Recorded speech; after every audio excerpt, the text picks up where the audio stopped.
Hi, I'm Dr. Ehsan Garjadaki, Clinical Director and Chief Clinical Officer at Beginnings Treatment Centers. This video is about first-time user shock, especially as it relates to the family members as well as the person who is using. And what we would like to do is inform you and give you some tools how to deal with that first-time shock. If you just found out that your family member, your loved one is using and you had never a clue that this would be happening, don't despair. Okay, so you're here in the right place listening to this, watching this video. I have seen it many times, hundreds of times, and I have helped families overcome this shock of the first time they find out something like drastic and disastrous like this is happening to them. But like I mentioned, don't despair. There is a solution out there. It is new to you, and understandably so. And that is really the hardship because of the unknown part of this dilemma that you're dealing with. You probably feel lost and overwhelmed or helpless, and maybe even uh, kind of hopeless as well in the situation. And probably there's a lot of doubt and embarrassment and shame and perhaps even feelings of guilt that is coming up, and certainly anger and outrage at lots of different things, situations, people. It's all understandable. So all those feelings that you're going through and experiencing come with the territory, come with this phase of having to face something you haven't ever seen before. It's like one of those, it's literally a trauma event. It's a traumatic event that is happening to you. And with any traumatic event, you are being thrown a quite life-changing event. And it brings your everything you know, your knowledge, your experience, your competence, your confidence under question.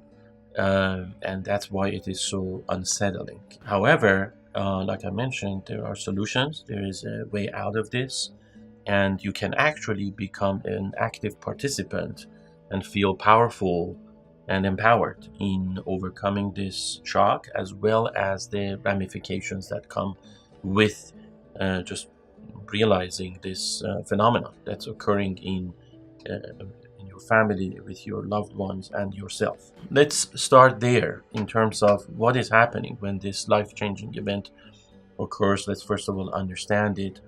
I'm going to give an example. I was helping with a family member yesterday. A mother called me frantically and in panic, having realized that her daughter, who is about 20 years of age, is using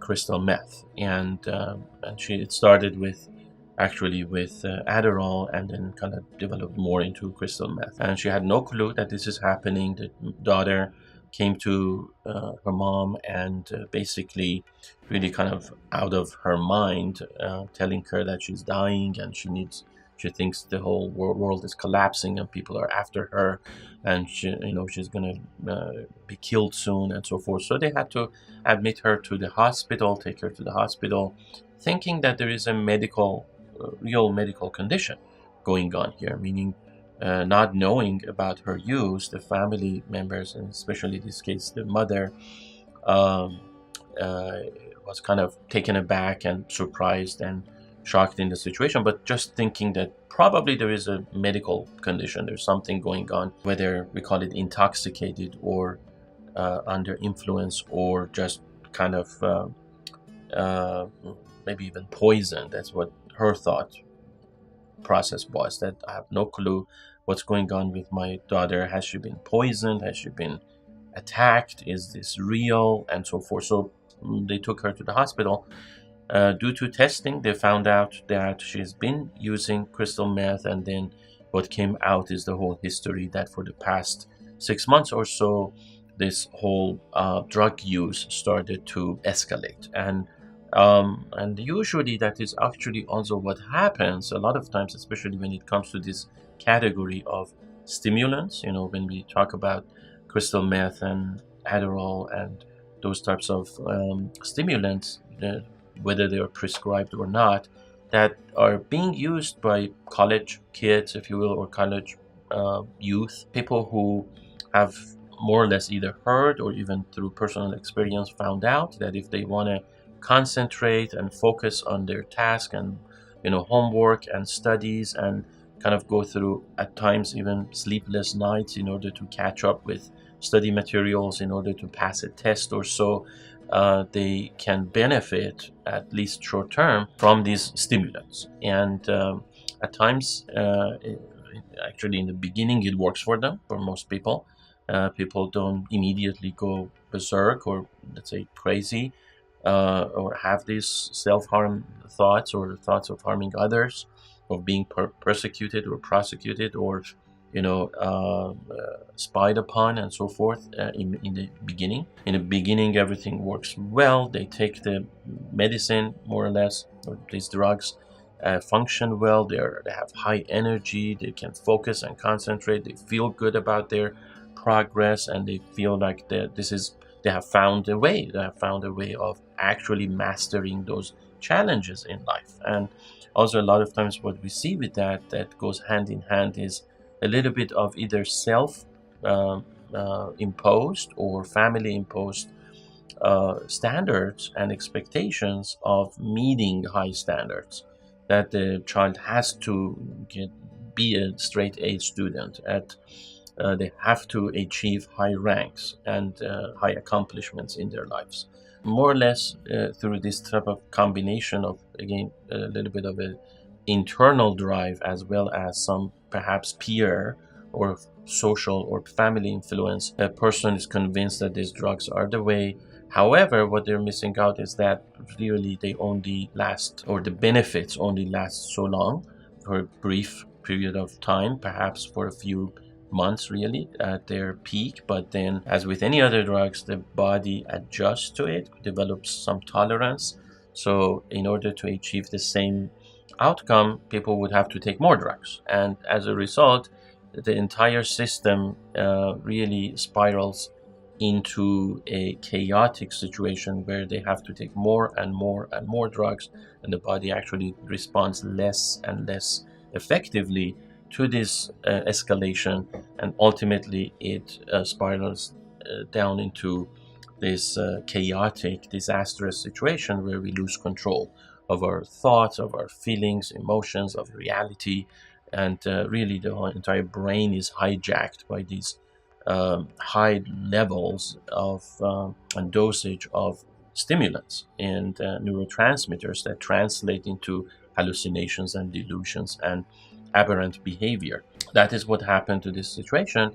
And then once they found out, the mother found out about her daughter's use, that was kind of a secondary shock on top of that medical disaster or emergency that they were facing. On the one hand, they got a relief that, okay, there is nothing necessarily organic or going on, or her daughter is not poisoned or literally hijacked by people or by aliens and stuff like that. And there is no real medical condition that is long lasting, except for the fact that there's drug abuse going on, which is by itself a medical condition. But more than that, the history of drug abuse became now a necessary shock to deal with, because again, the family had up until that time thought that this thing is not going on. It would be impossible for anyone in the family circles to actually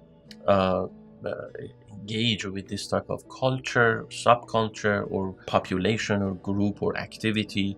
So they were kind of, isolating or separating themselves from even the possibility or opportunity of anyone in their family circles to get involved with drugs and culture of drug use. Basically, prior to this event, the whole family felt immune.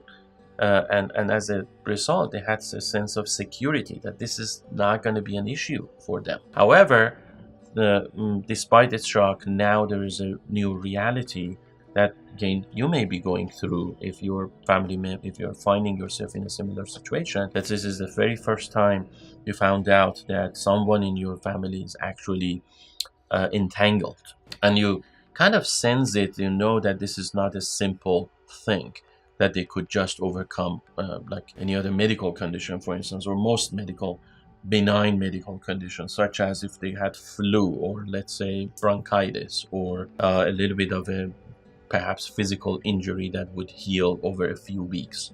So deep down, you kind of are scared and are not sure whether or not this is an issue that is going to go away. If there's something that you're actually can be helpful and useful in the progress and in the healing process. And rightfully so, I can understand your fear, and that is part of the entire addiction problem. And most likely, a lot of times, the first inclinations and indications that uh, this predicament is actually much more complex than it seems at first is the fact that as soon as you start trying to help your family member with the condition, you actually feel a little bit of resistance. That's the very first indication that something is really wrong here. Um, because unlike other medical conditions, if you, basically just like, let's say, like I mentioned, if there's a physical injury, or let's say diabetes, or bronchitis, or anything like that going on, if you wanted to help your family, there would be a lot of collaboration, cooperation, willingness, readiness, available and discernible right at the get-go. So you would feel that closeness and collaborative approach toward the solution. In this case, however, in terms of addiction, we see the opposite. Like, as soon as you want to help the family member, you want to say, hey, let's help you get over this. There's something wrong, and no, you shouldn't have been using, or trying, or kind of dabbling into drugs and this and that. Then you immediately get this kind of a sense of kind of distance and withdrawal and resistance from your loved one, where you may not feel anymore that there is a collaborative approach toward the solution. And that by itself is a little bit scary too, because you feel this rejection, you feel this resistance, you feel this pushback from the very person that you're trying to help, that may come across as, again, rejecting you. There is rejecting the relationship. There is probably disdain, or resentment going on, and again, those are like more and more indications into more deeper layer and quite family issues, if you will, or philosophical differences, or spiritual differences, or just perspectives, and also personality differences. So you kind of see it almost fall apart. You see the relationship being taken into question, and so it doesn't get easier. And so, as a result of this, facing this new shock of seeing your family member in this predicament, and then having to deal with this superimposed problem of now family problems or relationship problems between yourself and your loved one, the entire thing becomes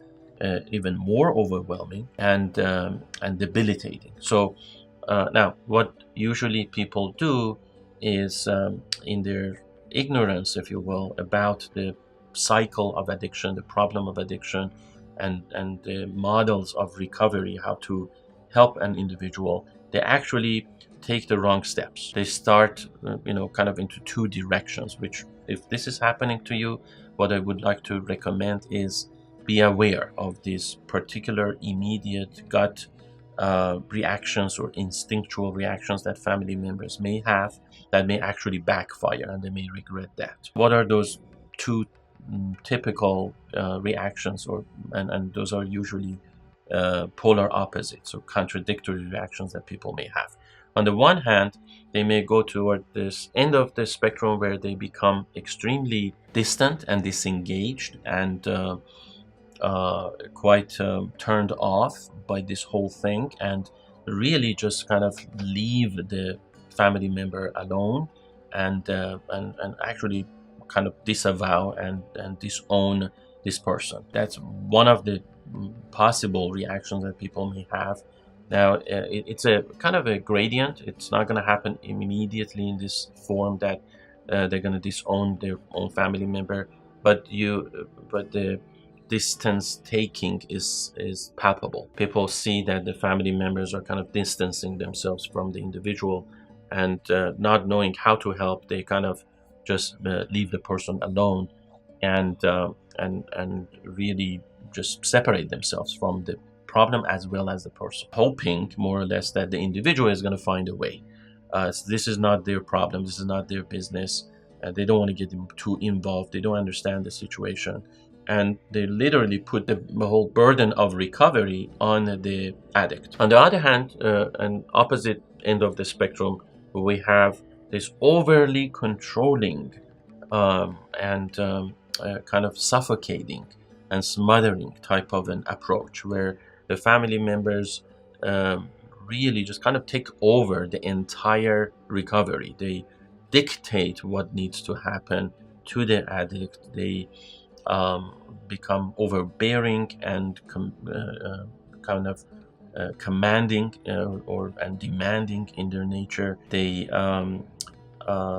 direct every single reaction, feeling, emotion, thought that the addict must have or needs to have in order to deal with this situation.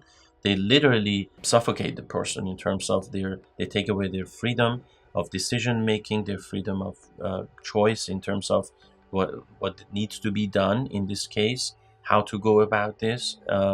They literally paralyze the individual. It seems like it comes from a point of caring, which intentionally I can understand that intentions are good, but the process is not necessarily actually caring, but it is suffocating and it is debilitating. So usually people get into these polar opposite reactions, which is detrimental, because what is being missed are two things. Number one, the role of the addict in the recovery and the fact that they need to become a participant in this. And number two, actual beneficial roles of the family members that they can have in order to again be effective participants rather than ineffective participants. What would be helpful instead of doing kind of gravitating into these polar reactions? You could contact a specialist. You could speak to someone who knows addiction inside out, is involved in the treatment provision of services that can help a person basically more or less recovery, and seeking advice from this specialist and getting this specialist involved in all levels, not only to help the addict but also to help the family. This brings me to the notion that you may also have difficulty understanding or even accepting and even just kind of familiarizing yourself with, and that's quite difficult, which is you may believe that this is an individual problem where it literally has nothing to do with the family, but in reality, in just practical reality, that is not so. We have seen it over and over again across thousands, if not tens of thousands or hundreds of thousands of cases that are available through research, that family is an integral part of the problem as well as the solution. A person's addiction more or less is a symptom of their internal broken coping mechanisms around certain sources of stress that actually not only have to do with them individually, but also have root causes embedded in their family relationships, in the way they relate to their loved ones, and in their level of caring, communication, feeling cared about, and feeling connected to their family members. We have seen it that if family members get involved and help a person to kind of regain a sense of purpose and meaning in their lives, they can get out of this destructive cycle of addiction. But if family members don't get involved, and then individual really literally is cut off or too overwhelmed and controlled by family members, then it gets worse. The addiction gets worse. It's more or less an exacerbation of the same symptomatology and the same root causes that do exist. and people don't really get out of it, and it gets really horrible for both the addict and the family members. So if you feel like this is bad, this shock that you're going through, you would be surprised how much worse it can get if family members actually don't take the right steps toward this problem. So I encourage you to actually remain involved, educate yourself, inform yourself, just like you're watching this video. Also read up on this, seek out help from professionals, have like individual counseling sessions for yourself to just kind of educate yourself, as well as encourage your family member who is addicted to attend these consulting sessions. It doesn't necessarily mean that the person needs to immediately start a treatment center, go to a treatment center. But what is important is educating yourself, not ignoring this problem. There are many components that both the addict and family members need to inform themselves about. So the first step is to reach out and talk to a specialist. Ask them about their opinions, have individual sessions, and kind of get started from there, and see what you can glean from that in terms of what are the next steps, what are some scenarios that may unfold, how much of time is required and necessary, what is the course of recovery, how many months is it going to take, how can you fit that within your lifestyle and life cycle.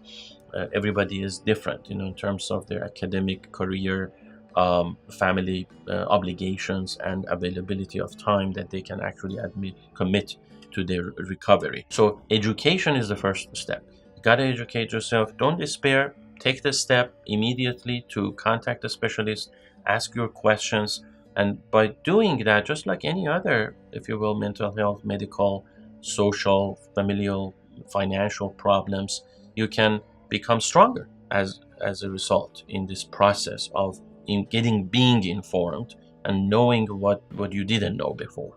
That's really the first step. I hope that this video was helpful for you, and give us some comments, let us know. You can also contact me by various means, looking up my name, going to the website, contact information. I'd be happy to help you. Thank you very much.